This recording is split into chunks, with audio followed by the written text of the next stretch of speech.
İçerisindeki yazılara gizlenmiş linklerde belki de internetin en vahşet dolu, en korkunç ve garip videolarını içeren, yıllar süren internet gizemleri serüvenimde benim bile hala konusu açılınca rahatsız olduğum, yıllardır sırrı çözülmemiş, internetin en sakıncalı ve rahatsız edici sitesi.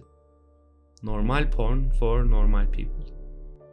Daha çok küçük yaştayken karşıma çıkan ve şu an bile adı anıldığında tüylerimi ürperten bu siteyi keşfedişimi, içindeki acımasız ve kan donduran videolara tanık olduktan sonra korkuyla siteyi terk edişimi ve yıllar sonra tüm bu gizemin ardındaki gerçekleri keşfedişime tanıklık etmeye hazır olun.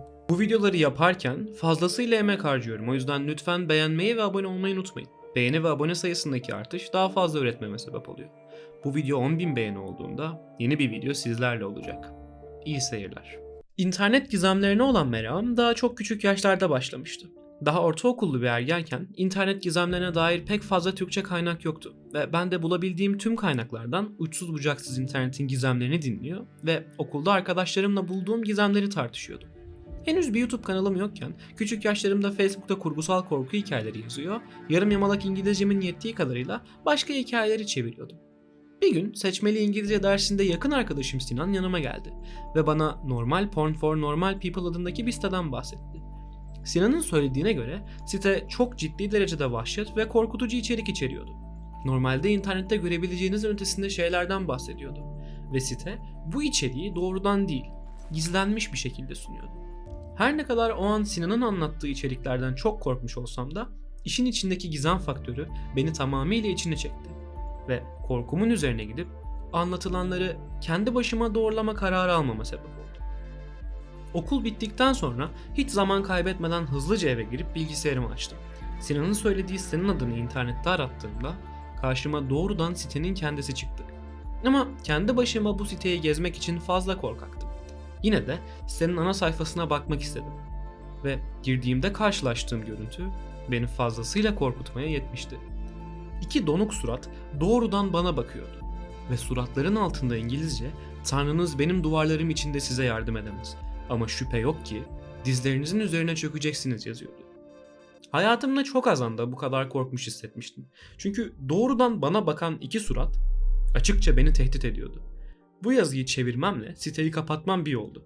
Ama sitenin bende yarattığı korkuyla gelen adrenalin bu gizemin üzerine gitmemi sağladı. Siteyi kendim keşfetmeyecektim.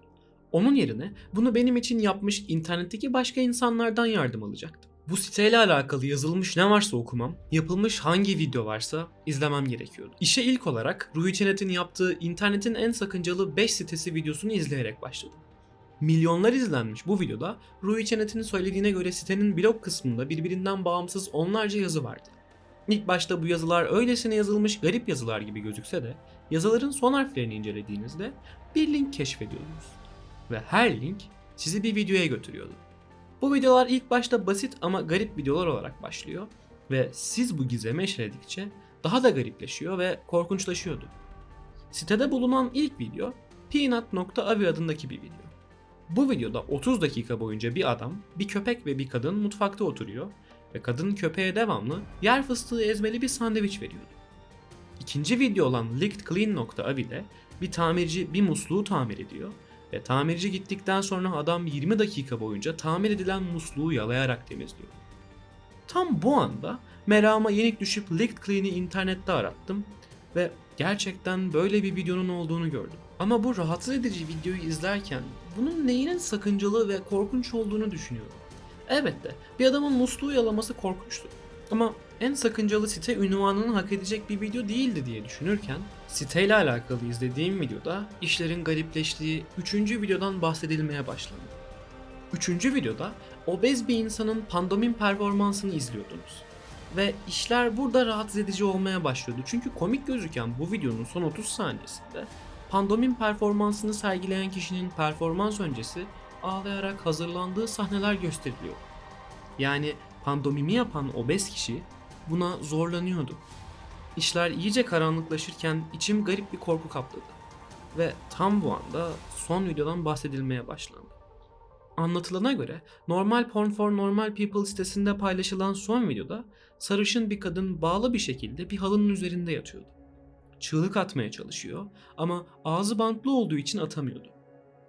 7 dakika sonra siyah takım elbise giyen bir adam kapıyı açıyor ve odaya tamamen tıraş edilmiş, kırmızıya boyanmış aç bir şempanze bırakıyordu. Aç şempanze koklayarak kadını buluyor ve ardından kadını parçalayarak öldürüyor ve kadının cesedini yiyordu. Bunu duyduğumda sitenin ana sayfasındaki yazı aklıma geldi. Tanrınız benim duvarlarım içinde size yardım edemez. Ama şüphe yok ki dizlerinizin üzerine çökeceksiniz. Büyük bir korkuyla önce Ruhi Çenet'in videosunu, ardından bu olayla alakalı açtığım tüm siteleri kapattım. Tarayıcı geçmişimi temizledim ve hatta hatırlıyorum, kalkıp modemi bile resetlemiştim. Ne okulda ne de başka bir yerde bu siteyle alakalı konuşmama kararı aldım. Dehşete düşmüştüm, hatta o gece uyuyamadığımı da hatırlıyorum. Bahsedilen videoların hepsini görmemiştim ama leakedclean.avi gerçekti. Ve diğer videolar da öyle olmalıydı. Sabaha kadar sitede bahsedilen videoları düşünmüştüm. Musluğu yalayarak temizleyen adam, pandomim yapan obez. Tüm insanlar buna bir şekilde zorlanmıştı ve zarar görüyorlardı. Ve işin en korkunç tarafı, bir kadın bir şempanze tarafından acımasızca katledilip yeniliyordu. Bu nasıl bir site ve amacı ne diye düşünerek sabah okula gittim. Ama dediğim gibi bu siteden bir daha asla bahsetmedim. Yıllar sonra geçenlerde bu site aklıma düştü. Anlatılanlar gerçek olabilir miydi diye bir düşün. Şimdi hadi gelin, yıllar sonra çocukluk travmam olan bu sitenin ardındaki gerçeği beraber aydınlatalım.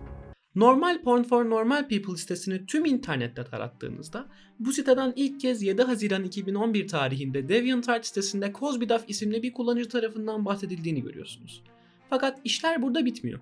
Çünkü Cosbyduff'ın yazdığı hikaye anlatılana göre çok daha kısa bir hikaye.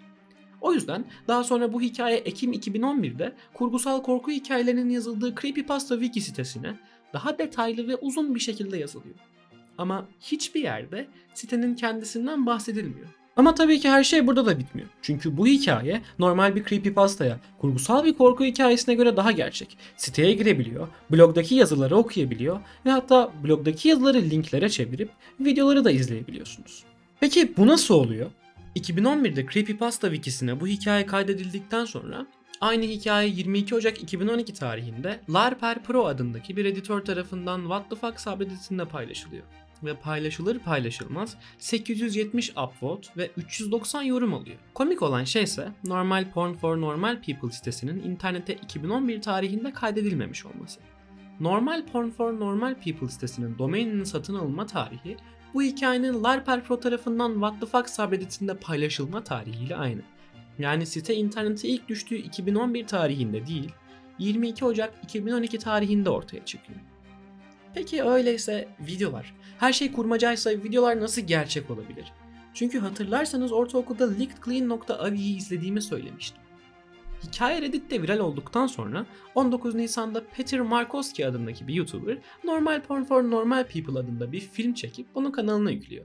Ardından siteyi kaydeden Larper Pro da bu videoları alıp siteye yüklüyor. Yani bir bakıma her creepypasta'ya yapılan fan yapımı videolardan sadece birisi. Ve hatta daha sonra hikayeyi yazan Cosbyduff'a insanlar ulaştığında Cosby tüm bunların ondan habersiz olduğunu, onun sadece orijinal hikayeyi yazdığını ve sitenin bir çeşit alternatif gerçeklik oyunu olduğunu anlatıyor. Peki son video, yani şempanze tarafından öldürülen kadın, öyle bir video, hiç gerçek olmadı. İnternette hiçbir zaman böyle bir videoya rastlanmadı. Sadece Creepypasta'nın bir parçası. Bu video benden geçmişteki Ulaş'a bir mesaj olsun. İnternette gördüğün her şeye inanma.